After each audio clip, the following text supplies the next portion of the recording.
Hello everybody, this is George Valiant with Albuquerque Carpet Care, coming to you live from my office condo, if that's sounds about right. It's my home and my office. I've had office spaces in the past, but I kind of like the idea of rolling out of the house and into my work truck and out the door to the job site. So you can see it's kind of junky. I really need to take some time and clean up this mess over here. I know it'd make my wife happy. Here's just some miscellaneous doodads that I grab every once in a while for work purposes. And then here's my newest addition to the fleet. It's a 2018 Transit 250 extended tall boy.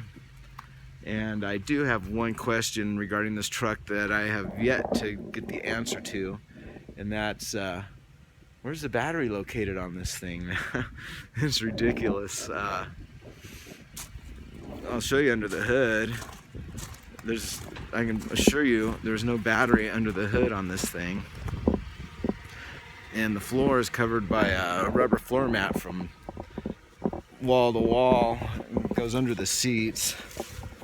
But let me just give you a quick tour of the inside.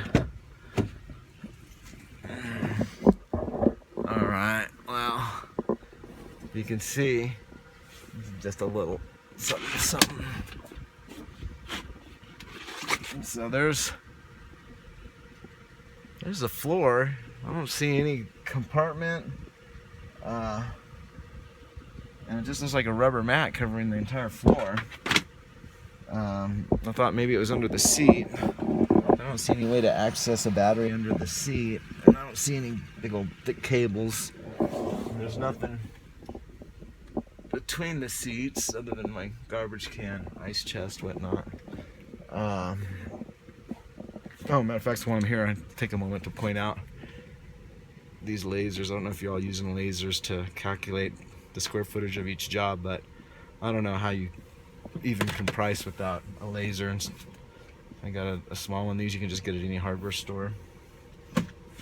But as far as the engine compartment, it's cool. And working from basically this is my office on wheels. It's super comfortable. It's got plenty of overhead storage for things like booties and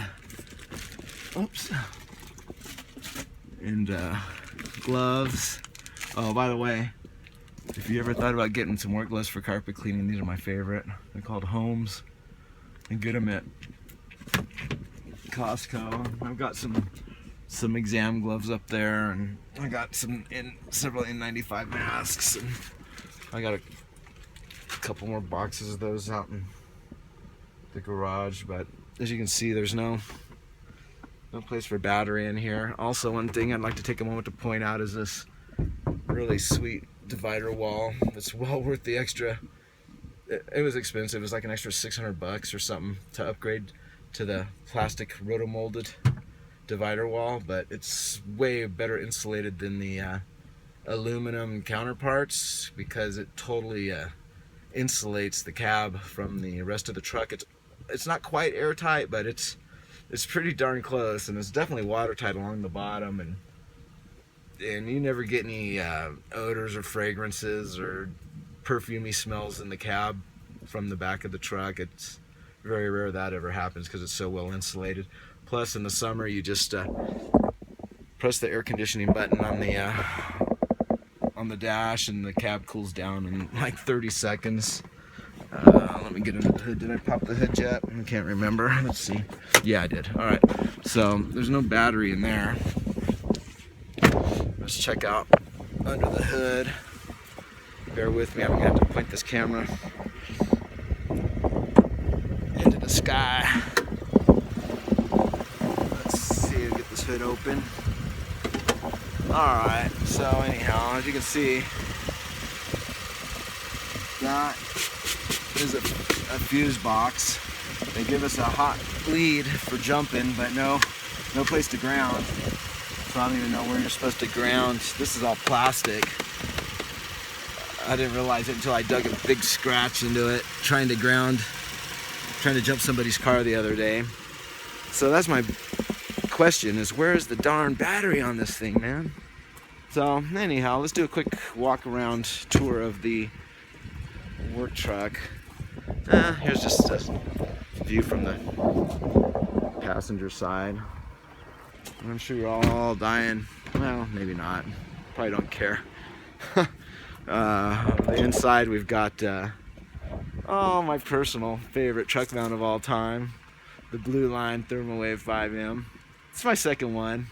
I still got the other one in storage, but I picked this one up for cheap. I paid $3,000 for this unit up in Colorado, and it needed some work. It ran, but it sounded really rough, and I got some photos. We had to pull the blower out and replace that rubber boot that goes from the blower to the heat exchangers. It's just like a rubber connector boot. It's like 6-inch diameter, if that, 5-inch diameter.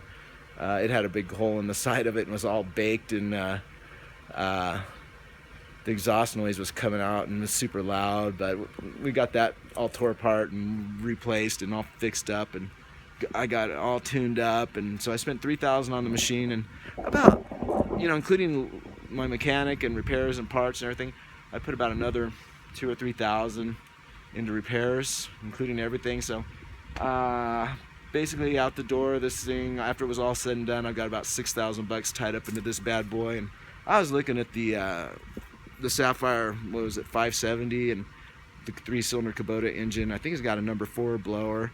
I really wanted one, but I just couldn't afford as an owner operator, I couldn't afford a freaking new van and a new truck mount. So I decided to go with the used unit, and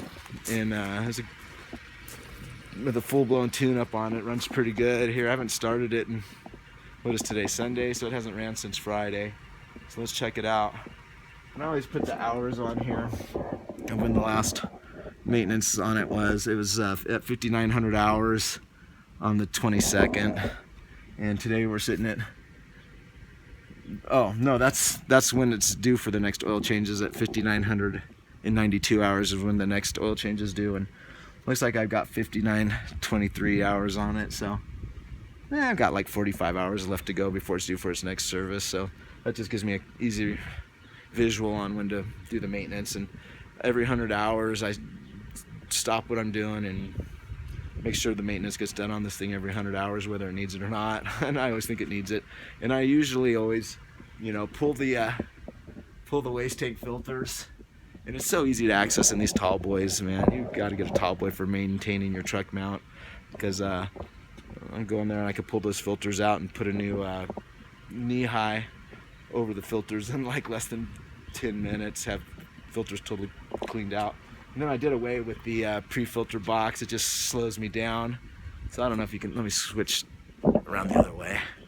I don't know if you can see this, but I totally ditched that pre-filter box crap and ran it a number, I don't know what size pipe that is, like a 3 or something inch pipe all the way to the waste tank. And then this thing's totally set up for dual wands. As you notice, there's a cap down there, so I can hook up another vacuum line and be up and running dual wand in about 5 minutes. So dual wanding with this thing's no problem. But yeah, you guys want to hear it run? Let's do it. So I always turn the key till I hear the fuel pump stop running. Oh, one more thing about these Transit 250s is they've got a petcock on the, or whatever you call it, a tap. I guess a tap is probably a better term. This T250, it's 18, has a, what do I call it, a tap, an auxiliary tap on the fuel tank. So all you got to do is just order the clip, the connector from Ford, and wham bam, thank you ma'am, you got fuel, baby. And I forget how he did the fuel injection. I don't remember. My mechanic is super awesome. Ray, mobile truck mount mechanic here in Albuquerque, New Mexico. I'll have to get you his number. But he's really good on these fuel injected systems. But anyhow, as you can see, you just hit the key. I let it run until I hear the fuel pump stop spinning, and then you just give it a little tap. Oh yeah! Yeah, how do you do that? Like that? Yeah, man. That's cool. You get the point.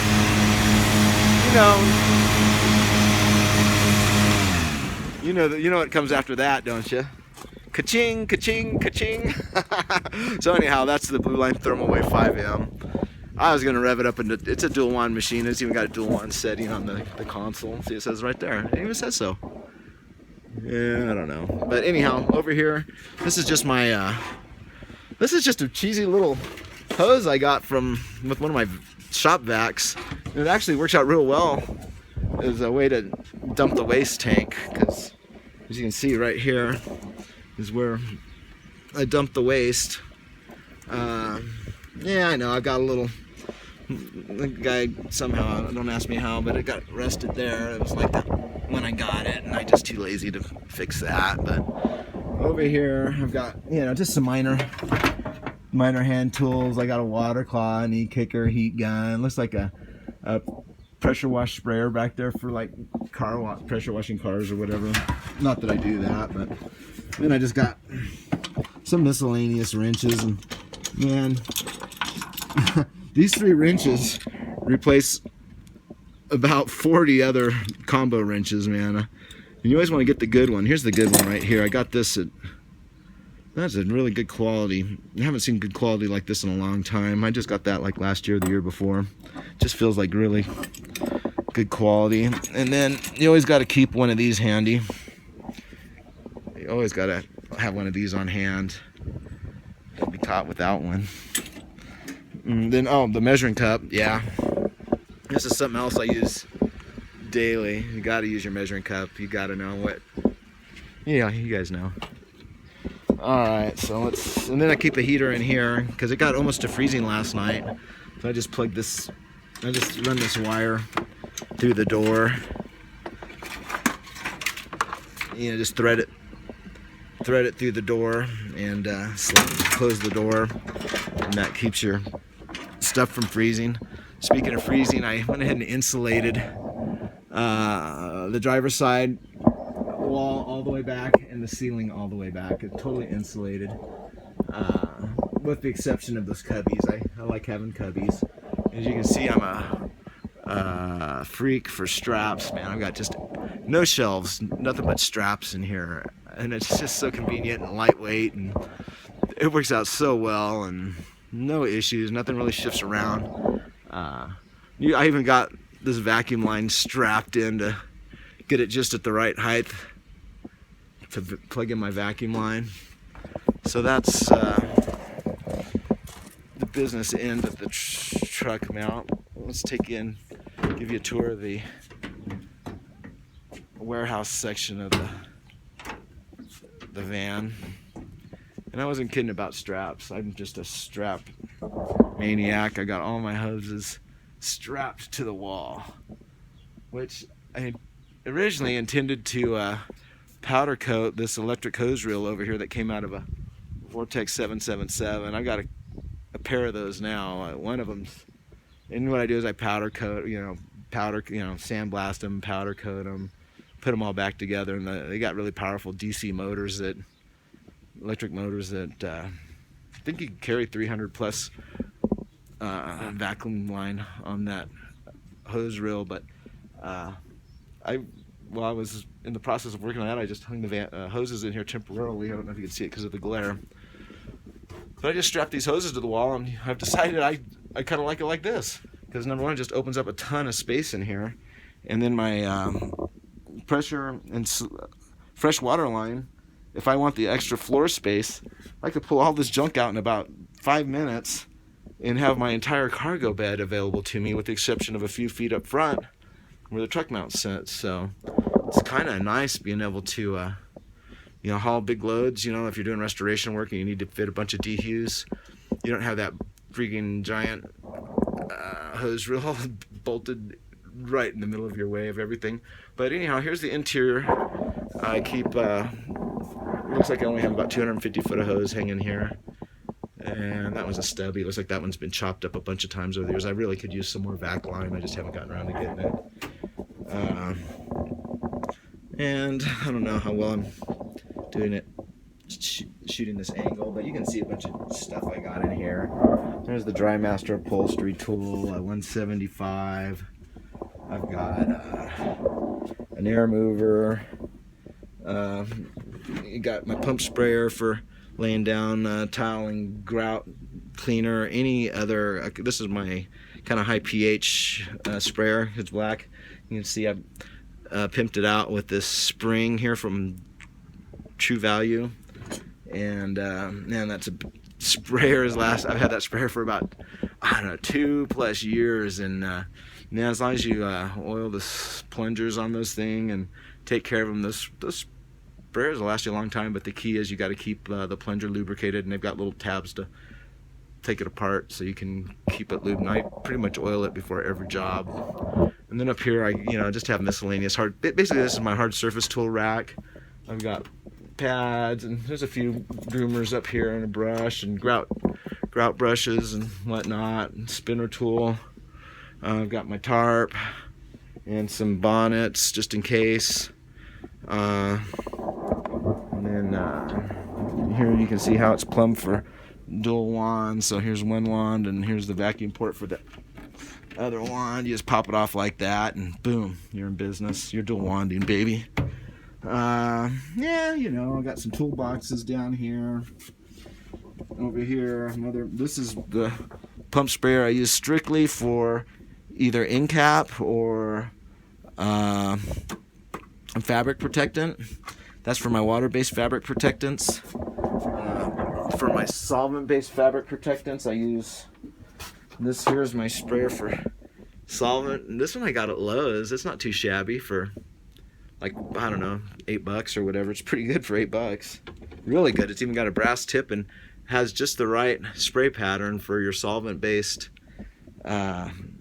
sealants. Oh, okay.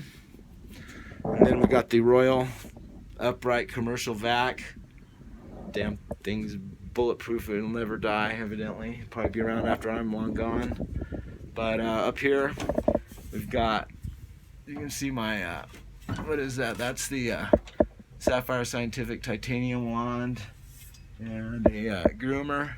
If you don't have one of these groomers, you need to get one, because it's way easier than the old prickly groomers to get across the carpet, and leaves just as nice of a finish. Also, to keep all this stuff from sliding around, I get these straps at the hardware store. They're just, you get the idea. I'm not going to undo it now, but it just clips on to someplace solid, and then you just run that Velcro loop around, and that keeps everything from rattling around. Then my air movers. I got several air movers here, and as you can see, they're all strapped in, and they're double strapped. So I've got strap here keeping them in the air. I got this strap here keeping them from rattling around. So those things are stuck to the wall like glue, and it frees up the floor space, and I don't have shelves taking up my floor space. So I got 4 of those. There's another air mover and some corner guards and a Cool Glide. 2 small toolboxes. Here's something that I was told gets rid of viruses, but I think my normal soap and water will do the same. Really, it's kind of uneventful, Here's, and look at this. My stair tools are just mounted right here at shoulder height. This is my upholstery tool. The glided one is strictly upholstery and fine fabrics, and that way I can haul butt on cleaning.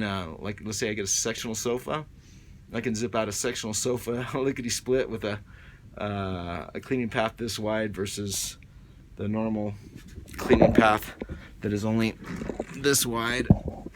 Where is it? Let's see. That's your normal cleaning upholstery tool path. And This is the one I prefer, but I'll use the small one for delicates and cottons and fine upholstery, which you're seeing less and less of that these days. Then I got my stair tool, and it's quick release, you know. If I need my stair tools, just rip. And then I just use these stair hooks to anchor them over on this end, right? And then, you know, I got my goodie basket here with just miscellaneous, you know, doorstop, sticky tabs, horsehair brush, a few more. I got several more brushes down in there. Some what do you call that tape? Not duct tape, but Gorilla tape. And this is probably the best rust remover I've ever used. I keep my, well, there's looks like some furniture blocks made it in here, but I keep most of them behind the passenger seat up front. And then, as you see, I've got a couple of CRBs. And did I mention how easy it is to just lift these out of the way if I need the extra space in the back of my truck? All this stuff is just strapped in with straps. I mean, literally everything's strapped in with straps. This stainless steel thing is strapped in with this strap right there. I keep a couple of Hydro Forces ready to go at all times. I got a milk crate for my brushes. I got another milk crate for, I don't know, just junk. And even a bigger milk crate for even more junk. And then, you know, all this stuff just lifts. I can empty out this entire truck bed in like 15-20 minutes and haul some serious restoration equipment. So that is just about it in a nutshell. I mean, I did take the time and insulate this van. It was kind of a pain in the, you know what, I use this type of product over here, which looks good, but it's not as pliable as this product, and so I had to switch it up a little bit when I got towards the end to make the bins and just kind of get everything to fit. But trying to get the T250s already come, you know, there's holes up there or whatnot, I can't remember, but you have to use like special inserts to do this, and it took me, you know, probably a weekend just to do what you see here. But the whole driver's side is insulated. The top is insulated. This passenger side, you know what, I decided just to leave non-insulated. It usually never gets down to single digits here in New Mexico.